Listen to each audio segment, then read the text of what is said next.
Hey everybody, it's Julie from A Beautiful Horizon, and today I'm talking about my curriculum choices for the coming school year, which is 2018 to 2019. So I have been homeschooling my oldest child, K through 3rd grade. This year he'll be entering 4th grade, and my daughter will be entering kindergarten. So this will be the first year where I'll be homeschooling 2, and I also have a son who is 3, so he'll be hanging around, picking up little bits here and there. So this is what we're going to be using this year.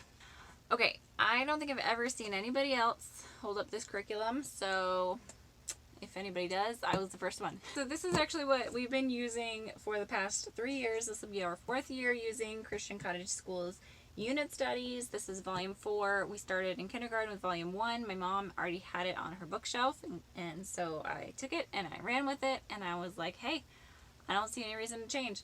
So this will be the 4th year. This will be the end of the loop. I now have the 4 years of the curriculum, and if I choose to, next year I can go back around again, and with each kid that comes in, they just join in wherever we are in the school year, and we just keep going around until all of them have gone through it 3 times. But maybe I won't do that. I don't know. We'll see what next year holds. I'm not going to promise anything. We'll see how it goes. But if I choose to, I've already purchased all the curriculum. Each one was about $80, and then I'm done for all the kids for history and science, geography, literature, all that. All that isn't included in here is their grammar and spelling and math, which I'll be using something else for those. But for this year, we'll be doing agriculture, constitution, veterinary science, Westward Ho, Civil War, Industrial Revolution, World at War, Space Adventures, and Christianity 2000. So this is a Christian curriculum. They begin every lesson with a scripture, and then they switch back and forth between science and history. There's geography included, and there are a lot of books that they suggest. There are projects that they suggest, recipes that they suggest, things to do, places to go, people to see, all that kind of stuff, vocabulary, just all the things.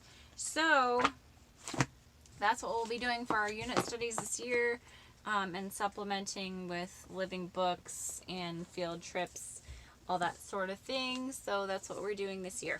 For math, my daughter will be doing level 1 of lessons for living education. They don't have a kindergarten curriculum yet, as far as I know. If they come out with it, that's awesome.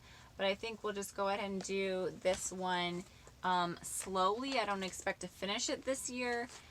If we just go through, a little bit here and there, I'll be happy with that. And then, for 1st grade, she can go through the rest of it. So if it takes us 2 years to get through this one, that's great. That'll work perfect for us. And I know my daughter's excited to do school, so looking forward to that. And then for my son, for 4th grade, he'll be doing the Math 4, also Lessons for Living Education from Master Books. Really excited for this. Last year we did teaching textbooks, which was fine, but he still very much needed my attention, and so it didn't necessarily free me up to do other things. So we're switching it up this year. I'm really looking forward to using this curriculum. I think it's very straightforward. It's open and go. It's got some nice stories. I haven't used it yet though, so I can't necessarily review it or anything. But I am excited to try it, and I will let you know probably halfway through the year and then at the end of the year what I thought about it.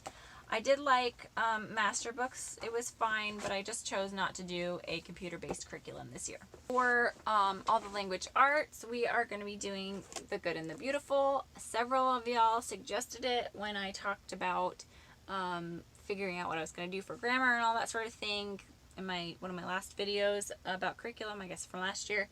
And so my daughter did the pre-K already. Over the past few months she's been doing that, and so we're going to be going into the kindergarten curriculum this year for her, and she loved the pre-K. So we'll be going through this just at our own pace, and as she's able to digest it, we'll just kind of do our thing. And then for my son, I kind of reviewed K and 1, and then we're in kind of the level 2 right now. So we'll be doing level 2 and probably some of level 3. I'm not sure if we're going to finish the whole thing. But yeah, I'm really excited about this. With the good and the beautiful, the levels are not necessarily on par with grades. They go through as your child proceeds and all that sort of thing. Don't skip around or whatever if they need some more focus. So that's what we're trying to do, is just kind of do what he needs and not worry so much about being in level 4 because he's in grade 4. We're going to be going through 2 at a level that works for him, and then 3 as works for him, and then we'll see where we are by next year. So that's what we're doing.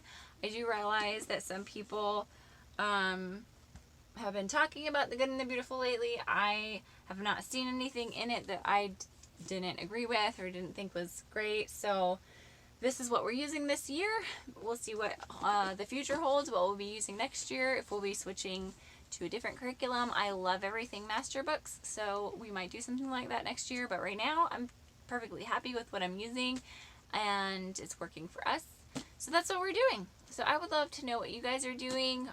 Like I said, with our unit studies, it goes back and forth between science and history. It's also got geography, as does the language arts. It has some geography in it as well, and vocabulary and spelling and all that kind of fun stuff. So I feel like between these 3 different curriculums, we will be all set.